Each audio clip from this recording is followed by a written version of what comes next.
morning sa inyong lahat. Oras natin, Ay. 8:36 na ng umaga.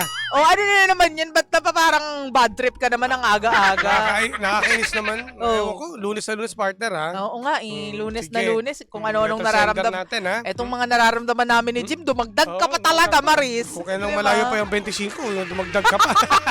Uy, lang kayambot na lang naman yan. hanggang ngayon na lang yung budget ko eh. Oo. Ako hanggang bukas. Kaya pa. Oh, kaya pa. Hindi naman yan yung problema natin. Bakit ito Oo nga, pinag-uusapan oo nga, natin? sige. Pero going back dito sa mga pangga natin. At syempre sa ating letter sender, mga pangga, pumunta muna kayo sa ating official Facebook page, Energy FM 1067. At ang official TikTok account natin, Energy FM 1067. At ang ating text line, partner.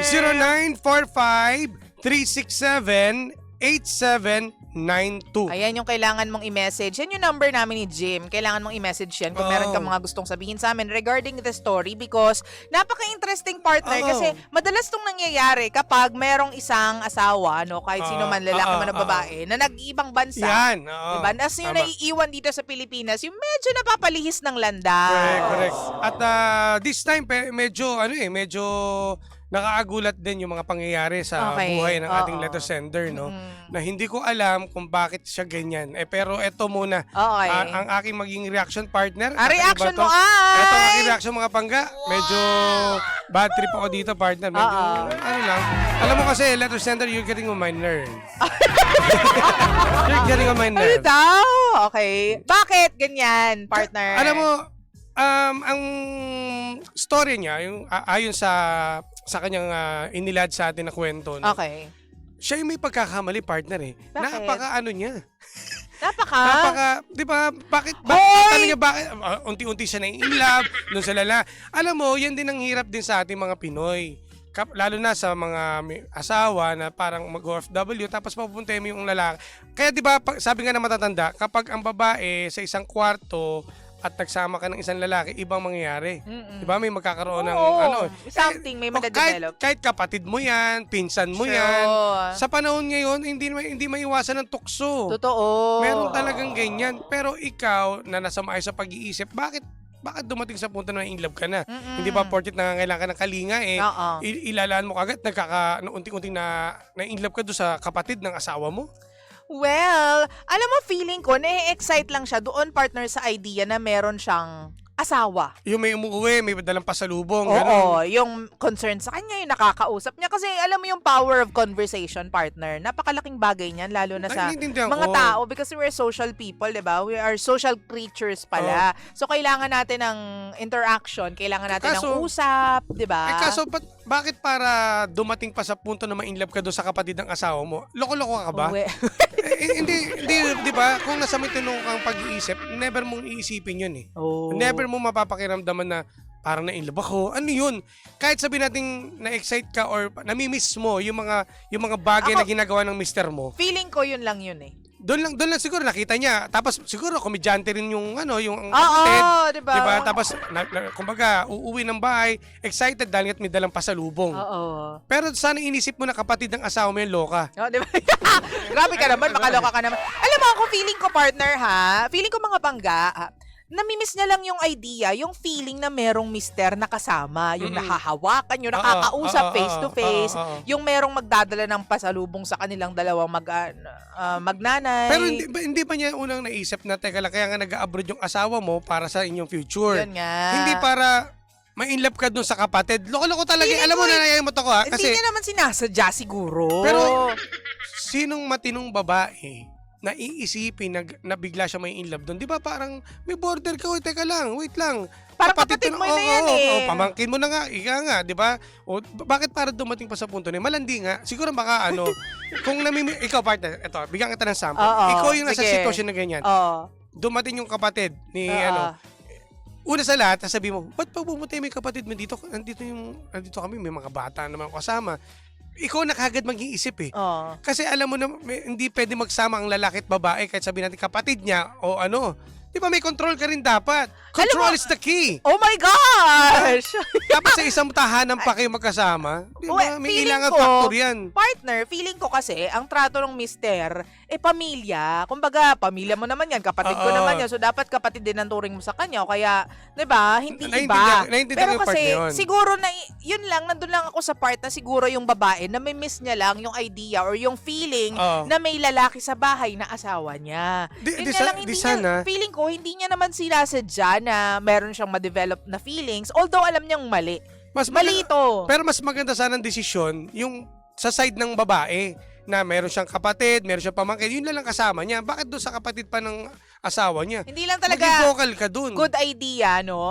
Feeling ko naman mag-agree sa atin yung mga pangga. Hindi lang tamang idea talaga na lalaki din yung ipapasama mo doon sa asawa mo. Pwede naman babae. Pwede babae, pero hindi yung lalaki. O kaya nanay mo lang, nanay ng babae, pamuntahin mo doon para namimiss mo may pasalubong. Di parang ganun din. Uuwi, may dalang pagkain, magluluto pa nga sa'yo eh. Oo. May ganun. Hindi lang talaga yun, kasi rule yan ng mga matatanda, na hindi kayo pwede, halimbawa may mga sarili na kayong pamilya, hindi kayo magsasama-sama sa isang bahay lang. Oo, tama. Kaya nga kami, nung ako'y nasa bahay pa ng magulang ko, parang ang namin, ang setup namin, hindi kami pwedeng papunta ng mga kamag-anak doon na, di ba, babae. Oo. Ay, nag-isang anak ako. Kasi, totoo yan. Kumbaga may boundaries tama. Oo. Dapat naiintindihan. Malawak dapat pag-iisip mo dito, ha? Hindi porke sabihin, kamag-anak ng pamilya asawa, mo pamilya yan. mo, o pamilya ng asawa, o kamag-anak ninyo. Hindi pwede talaga. Hindi talaga. May mamumuo talagang ganyan madedevelop talaga. Alam mo, nandyan lang si temptation eh. Yes, oo. Diba, lalo na yung asawa mo, matagal na naglulong sa'yo. Oo, yan. Diba, matagal ka ng, anong tawag dito, inaasam-asam ng asawa mo, ng misis mo. Walang touch therapy na nagaganap. Di ba may ganun? So, kung kayang iwasan, dapat iwasan mo, Maris. Diba? Or sabihin mo yung pagiging uncomfortable mo dun sa asawa mo. Kasi hindi siya makakatulong sa'yo bilang misis, bilang babae. Hindi siya nakakatulong. Kasi kung gusto niya na may kasama siya lalaki, kumuha ka lang ng guard, tapos bayaran mo lang. Guard! Diba? Grabe naman sa guard! Para maprotektahan doon sila eh. Diba? Ganun lang yung kasimple. Nagpa-guard ka ba ba't hindi tanod na lang? Pagawa. Ronda-ronda ka, outpost doon sa labas ng bahay. Diba? Hindi talaga maaari. Hindi pwede talaga. Hindi talaga pwede. Ako no ako doon. No din ako dyan. No ako doon. Oo ha. Pero sige, tingnan natin yung iba mga pangga natin na nagko-comment po sa ating text line. Again, 0945-367-8792. Partner, sabi ni Grace, unahan ko na to ha. Hello, Lindsay and Jimbo. Mahirap yang ma-fall ka sa kapatid ng mister mo. Kailangan hanggat maaga pa ay mahiwalay na sa'yo siya kesa umabot sa kasalanan. Totoo yan. Tama. Sabi naman po dito ni Sir Rain, good day po, babati naman po sa Hong Kong sa'yo, ate girl. Gaya kong OFW si Kuya, intindihin mo rin sana yung kalagayan ng isang OFW na nagpapakahirap. 3 years na akong OFW, pag nag-uusap din kami ng mister ko tungkol din sa mga bata at siya ang unang nag-o-open ng conversation naming kamustahan. He always updates me. Dapat ganun ka rin sa asawa mo. Hindi madali yung OFW life kasi malayo yung pamilya namin. O, diba? At ano pa sabi dyan? Pagmamahal sa pamilya ang gawin ngayong pundasyon, hindi ang mga nararamdaman ninyo. Yan. Tama yun, ha? Sabi pa dito. Sabi naman to ni Leslie Pascual. Listening from HK. Ang dami mga taga-Hong Kong nakikinig sa atin. Hello! Po, na biglang napunta sa live dahil kay sender. Ang dapat niyang gawin, wag labanan ng tukso. Layuan niya. Ayan. Sa way na sabihin niya na sa asawa niya na feel niya na andyan kapatid ng asawa niya para mapalayo siya sa tukso. Be honest nang maintindihan siya ng asawa niya kung bakit need na umalis ng kapatid ng asawa niya. Maayos ang family mo, huwag mong sirain, ha? Pero paano mo sasabihin yun sa asawa Maging mo? vocal ka lang. Sabi mo lang sa kanya na, darling, darling. So 90s, darling! Sweetheart? Wala sa labanggit. Kung ano man mahal tawagin, ko, baby ko. Kung ano man tawagin ninyo, ganyan. na mas maganda pa siguro, wag mo na papuntahin yung kapatid mo. Total, kaya naman namin ng mga anak mo. O hindi naman, tatawagan ko lang si mama para magbantay din sa amin. Ganun lang kasimple.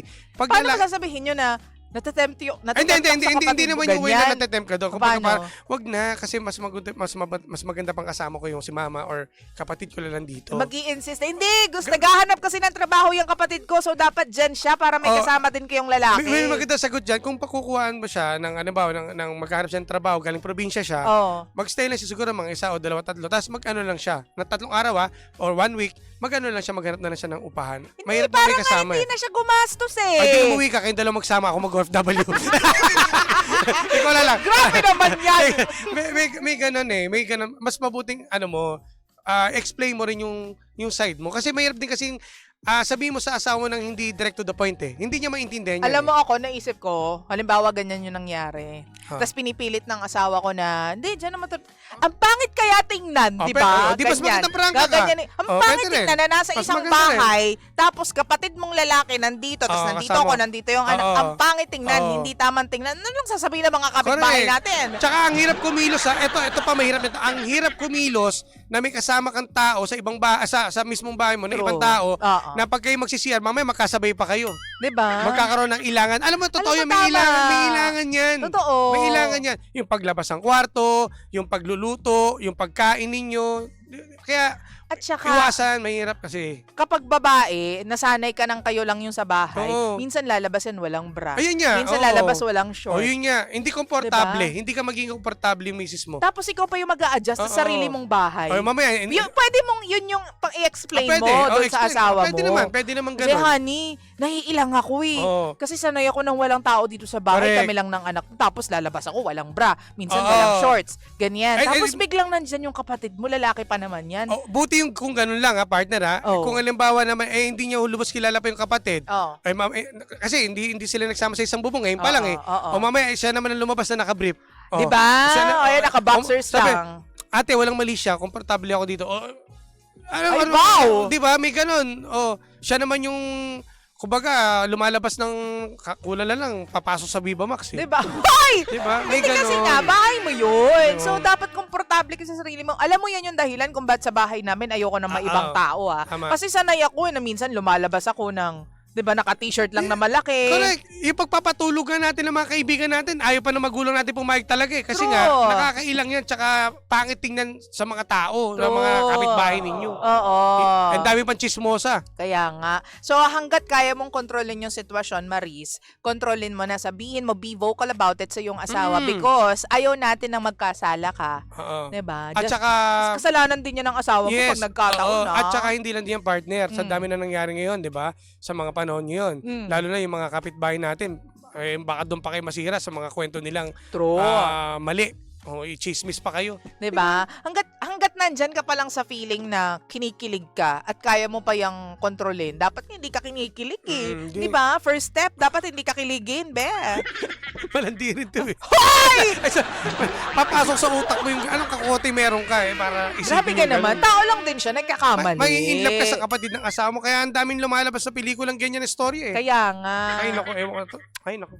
Basta ako, Mais ka. accepted yan, nagkakamali ka kasi tao ka lang. Pero wag mo nang tuluyan pang, wag ka nang, agapan mo ngayon. Wag na nating hintayin na tuluyan pang magkasala ka. Kasi ngayon pa lang, andyan eh, papunta ka na eh. So ngayon pa lang, 'di ba, aregluhin mo na, 'di ba? Agapan mo na. Sabihin mo na sa asawa mo na kaya naman niya tumayo sa sarili niyang katayuan eh. Ibig sabihin, sa paa kaya niya naman yung mangupahan. Oo. Maghanap siya, may mga boarding house naman diyan. Oo. Para makapaghanap siya ng trabaho. Lalaki naman yan eh. Kung gusto mo, pwede mo naman, may paraan pa naman, pwede mo na suportahan ng asawa mo yun. Total kapatid niya, o pahiramin ng pera, pang upa, tapos pag nakahanap ng trabaho, babayaran siya. Ganun. Diba? Ganun na lang. Magkasama pa kayong dalawa, tapos bibili pa ng pagkain para sa inyo. Ano kaya mga pasalubong? Asawa yan.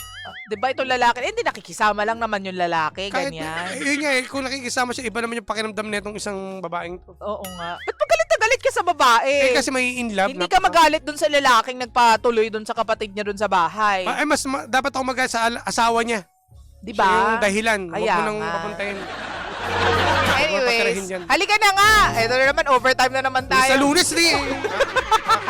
Hoy, susunod na po si Kapitana Kapitana Sisa. Sisa. Dito lang yan sa number 1, 06.7 Energy FM. Hanggang huwag sabihing radyo. Sabihin mo. Energy! DJ Lindsay.